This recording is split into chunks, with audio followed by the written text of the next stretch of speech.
Hello, I'm Mantastic and Fantastic, and today I'm going to be talking about how to farm Arena 5 efficiently with Dark Karin. So, the current Gung Ho collab Super Godfest has blessed me with the Dark Karin, thank you very much to Switchfoot, and she has quickly become my favorite leader for farming this challenging dungeon.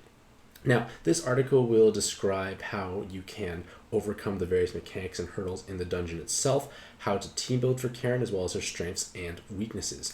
And as with any leader for any dungeon, the team composition you do bring is based on the dungeon at hand. So this article will be solely focusing on Dark Karin in an Arena 5 setting. It's not the right setup for other dungeons because I've catered my team to being able to counter the mechanics present here. So I have made one sample video clear, and I have several other clears on my Twitch stream, but basically I rolled her, leveled her up, and then used her right away, and the team is basically the exact same, just kind of reshuffled a couple of things around. So for Arena 5 mechanics, now, like any dungeon that's challenging, there are many mechanics that are present, but some are much more dangerous than others, and you have to prioritize what you need to counter because certain things are much more important compared to others.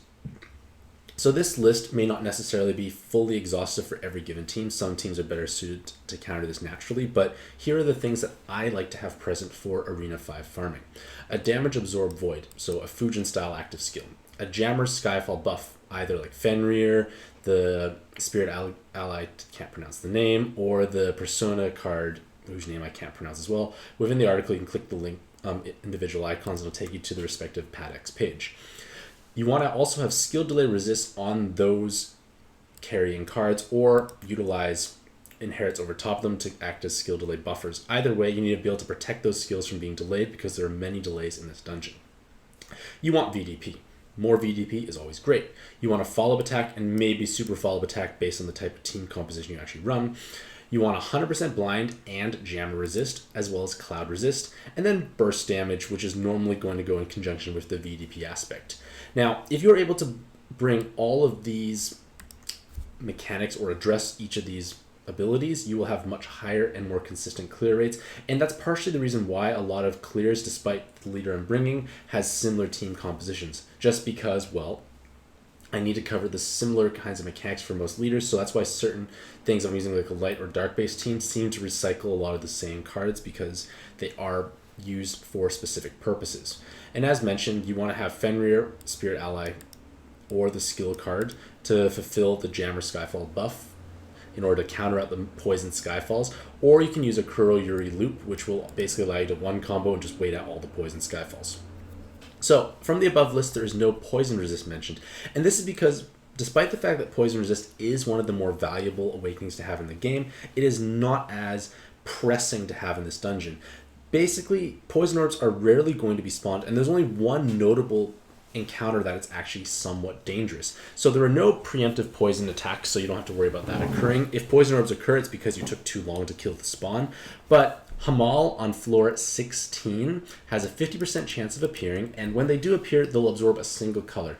And basically you have to think the color they absorb has to not be the sub-attribute of my leader's or my friend's leader. So if my friend's leader is dark, in the case of Dark Karin, if it's absorbing dark, then you are probably in trouble. But if it's not absorbing dark, or if it's absorbing any other color, you should be perfectly fine. So 50% chance to appear, 20% chance it's going to absorb the color you don't like, so a 10% chance it's going to be problematic. But the thing is, they only make poison orbs on the first turn.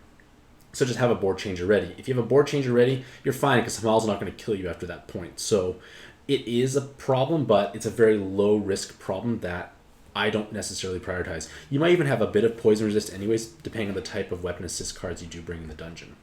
So Karin in Arena 5. Her active skill gives you 3 turns of 2 times attack for light and dark cards, and 3 turns reducing damage taken by 50%. So you have basically doubling your damage output and doubling your survivability, but it's damage reduction, so it means you can tank the gravity plus hit combination from Hera Nyx. Her leader skill is 4 times attack and 1.5 times health for light attributes, bonus movement or movement time by 2 seconds, and then 4 times attack and 2 times RCV when matching 5 or more connected orbs. So double leaders is 2.25 times health, so that's enough health to tank any attack in the dungeon, any non-execute. So any preemptive or any large reasonable hit, you can tank them provided you're full health. The 4 times RCV allows you to heal back up very easily, so you don't have to necessarily prioritize high RCV subs. And the 256 times attack occurs all the time. You match any 5. It could be jammers, it could be poisons, but if you make your follow-up attack or your VDP, that also counts as your match 5, and that's important. So that means you don't have to hit 7 or more combos to actually achieve your maximum multiplier, which is going to be very important for the VDP potential. In terms of other strengths, she has Dragon and Devil Killer, which are 2 of the most popular spawns in Arena 5, especially towards the later floors when things get problematic. So you have both leaders with very high amounts of personal damage without being necessarily tied to 7 combos. Yes, you hit 7 combos, you do more damage because she has a single 7 combo, but it's important when you want to VDP, because when you need to VDP and follow-up attack, you're not likely going to have 7 combos. So by actually having Karin dealing large amounts of damage just because of her killers, you're going to solve lots of problems. And the fact that you have 2 leaders, so that doubles your VDP damage output. On top of that, you can utilize her base active skill and use Devil Killer Latent. So there's so many things going in her favor to be able to VDP without 7 combos while also having a follow-up attack. She also has 3 skill boosts naturally, and that means 6 with both leaders. That helps you charge up active skills much faster than you normally would, which is important because you don't have to stall. It makes the clear times very fast and very efficient. And then she also has built-in orb movement time, so you can basically bring lots of subs that don't have any bonus movement time, so you can have awakenings that cover different aspects. In terms of cons in Arena 5, she has no damage reduction built into her leader skill, so Hera Nyx's gravity plus hit will be an execution, but use her base active skill, you have the damage reduction, therefore you tank the hit. But you're probably able to just simply VDP and follow attack and kill Hera Nyx, and all your problems are solved right there. And then the other major con is that she loses most of her value, in my opinion, in co-op mode because she's unable to utilize her VDP Super Awakening. And when she loses the VDP Super Awakening, you lose the high amount of effective personal damage against those spawns, which means you're going to have a much tougher time dealing with the later things. Yes, you have more actives you can utilize, but you've just kind of gimped your overall output, in my opinion.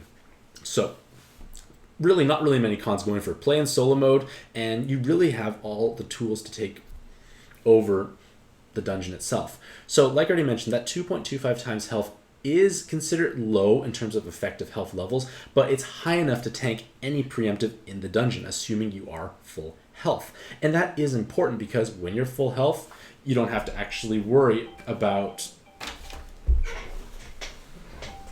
that's Pancake calling, look at that, I'm gonna ignore it. But you don't have to worry about utilizing damage reduction shields. And like I said, for Hera Nyx, she can be lethal, but you simply can just VDP, follow attack, and deal with her right there. Her Devil typing means your Devil Killer Latents and Devil Killer Awakening are going to be dealing such high amounts of damage to her, plus your Dark versus Light. It's going to be a very easy time overall.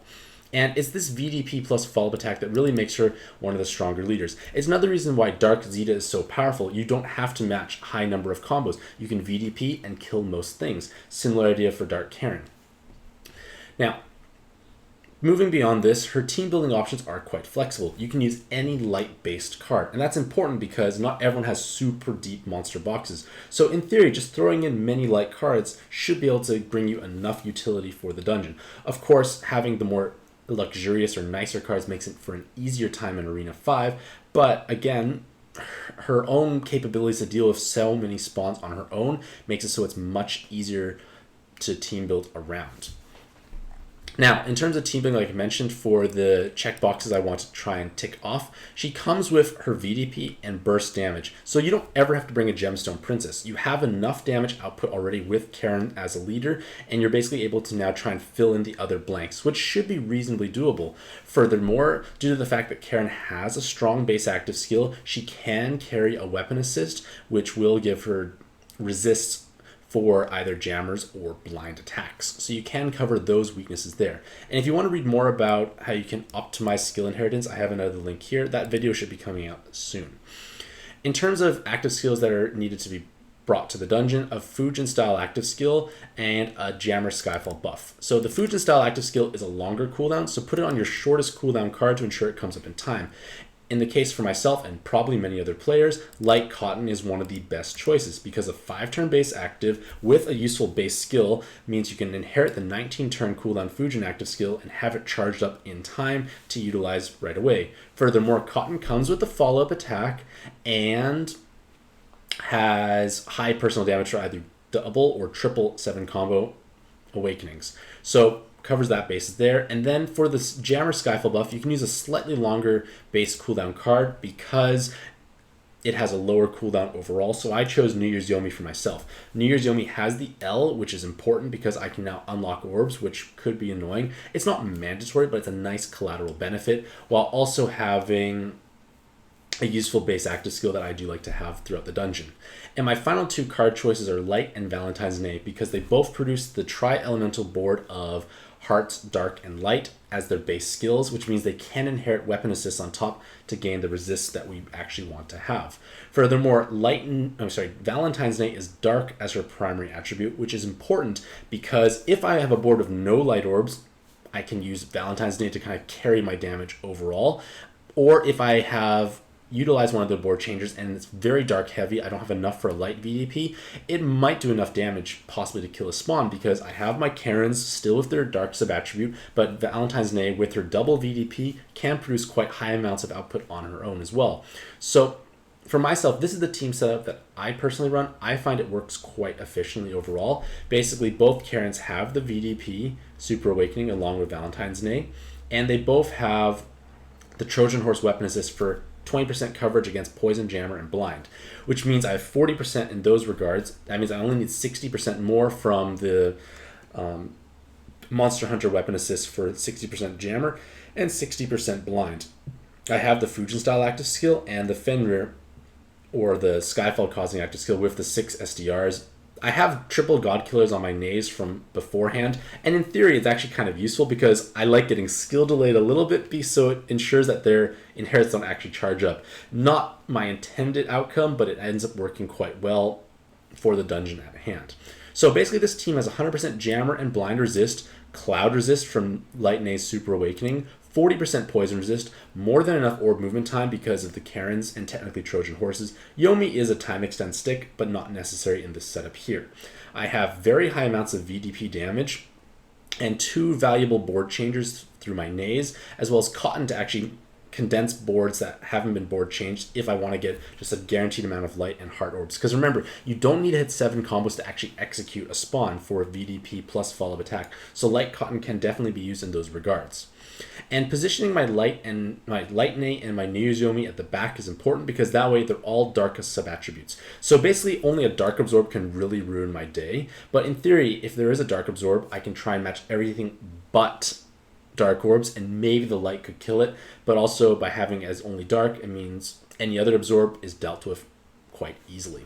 So in conclusion, Karin, or Dark Karin, is a phenomenally strong leader, especially in an Arena 5 setting, because she has high personal damage against many of the key spawns, can VDP with follow-up attack without needing to make 7 or more combos, has flexible team building, can cover all the different bases, has burst built in, has damage reduction built in. She basically just counters most of the spawns in the dungeon quite naturally by herself. So let me know what you think about this, my team building advice in the comments below. Do you go through a similar thought process when you are planning for a dungeon at hand? And for Arena 5 itself, what is your mental checklist to try and tick off before you build a team for it? And which teams have you found have given you the highest degree of success in this dungeon? Hopefully all the Mantastic day. I wish you all the best luck in your own pad adventures, and happy puzzling.